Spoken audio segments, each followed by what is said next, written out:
이 영상을 만들고 있는 지금 이 시점에서 영화 마션의 국내 관객 수는 334만 8,230명입니다.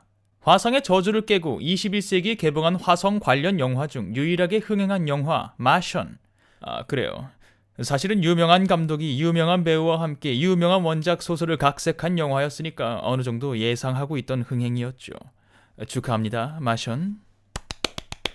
그럼 이쯤에서 알아보는 영화 마션이 소설 원작과 다른 10가지 부분들. 물론 스포일러가 가득합니다. 조심하세요. 시작합니다. 하나, 사고는 제6화성일에 일어났다. 사실 이 부분을 왜 굳이 각색했나 싶긴 하지만 영화에서 제18화성일에 일어나는 불행한 사고는 소설 속에서는 제6일 만에 일어나는 것으로 묘사되어 있습니다. 아무리 영화라도 6일 만에 철수하는 건 나사의 자존심에 상처가 되는 설정이었을까요? 아무튼 소설에서는 화성 도착 후 일주일도 안 돼서 불행한 사고가 일어납니다. 둘, 음악은 디스코만 있는 건 아니었다. 루이스 대장의 디스코 사랑은 그 존재 자체로 영화 내내 웃음을 유발합니다. 하지만 소설에는 루이스의 디스코 말고 다른 음악이 존재하고 있죠. 두둥. 바로 조한슨이 가져온 비틀즈의 음악입니다. 하지만 소설 초반부에 더는 못 듣겠다라고 하는 걸 보니까 비틀즈는 마크 와트니에게 디스코보다도 더 괴로운 음악이었던 것 같아요. 셋, 일지는 수기로 작성되었다. 물론 소설이니까 기록은 대부분 글로 남기는 것으로 묘사되어 있습니다. 막사가 터지는 사건 때 몇 번 오디오 녹취가 등장하긴 합니다. 그리고 글이란 건 아무래도 이성적으로 쓰는 거다 보니까 소설 속 와트니는 영화보다 조금 더 낙천적으로 묘사되어 있습니다. 막사가 터지는 사건 때 오디오 녹취에서 짧게 화를 낼 뿐이죠. 넷, 민디 파크와 빈센트 카프어는 없다. 영화가 개봉하기 전에 해외에서 이미 인종 세탁이라는 이슈가 된 부분이긴 합니다만 백인 배우가 연기한 민디 파크는 원작에선 한국계 미국인 민디 파크고요. 빈센트 카프어 역시 인도인 벤커트 카프어입니다. 이 부분에 대해서는 워낙 많은 분들이 많은 얘기를 했기 때문에 제가 굳이 말을 더 보탤 필요는 없을 것 같아요. 제가 하는 말을 영화사가 듣지도 않을 거고요. 다섯, 중국의 대응은 인도적인 이유에서만은 아니었다. 영화의 영어 자막을 제대로 보지 못해서 번역 실수인지는 모르겠지만 아무튼 한글 자막만 놓고 봤을 때 영화에서 중국은 이건 정치가 아니야, 과학이야 라는 태도로 와트니 구조에 힘을 합칩니다. 하지만 소설에서는 인도적인 이유 반, 정치적 이유 반으로 묘사되죠. 다음번 화성 탐사 때 중국인 비행사를 탐사대에 합류시키는 것이 중국의 조건이었는데요. 실제로 영화의 마지막 부분 RS-5호 발사 때 마르티네즈 옆에 앉아있는 동양인이 바로 그 중국 비행사입니다. 여섯, 헤르메스에서는 자살 계획이 있었다. 중국의 로켓의 도움을 받아서 화성에 보낼 보급품을 지구 위에서 헤르메스호가 도킹하는 장면이 영화에 나오죠.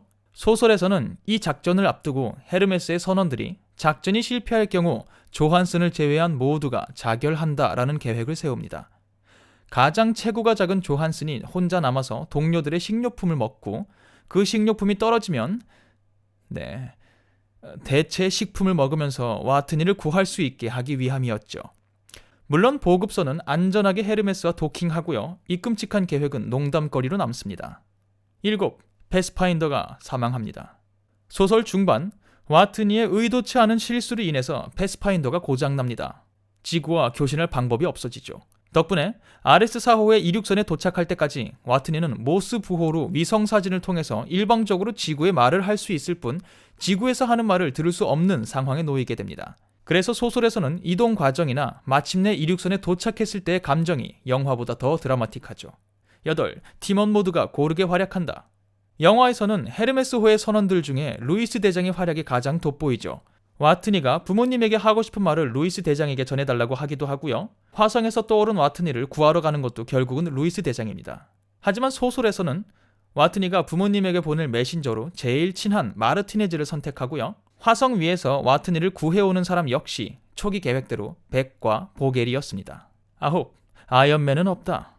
영화의 가장 드라마틱한 장면 중 하나인 아이언맨은 없습니다. 물론 영화처럼 소설에서도 와트니가 아이언맨 계획을 내놓고 동료들은 반대합니다. 하지만 루이스 대장이 이 작전을 활용하기로 하죠.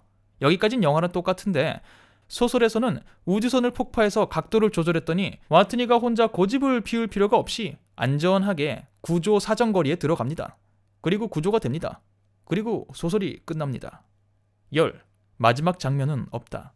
영화 마지막 부분, 우주 비행사 교육 과정에서 마크 와트니는 말합니다. 정신 차리고 문제를 하나씩 해결하면 된다. 그러다 보면 지구로 오게 된다. 이 멋진 대사는 전적으로 영화에서만 있는 장면입니다. 소설에서는 구조 직후 소설이 끝나죠. 네, 물론 이 외에도 자잘하게 바뀐 설정들이 있긴 합니다. 하지만 내용에 영향을 주는 부분들이 아니어서 제외했죠. 무엇보다 10개가 넘어가면 지겹잖아요? 10개도 많은데. 아무튼 전 다음번 다른 영상으로 찾아뵙도록 하겠습니다. 다음 영상을 편히 찾아보시려면 전재 이승국을 구독하고 기다려주세요. 제발요. 네, 감사합니다. 안녕히 계세요.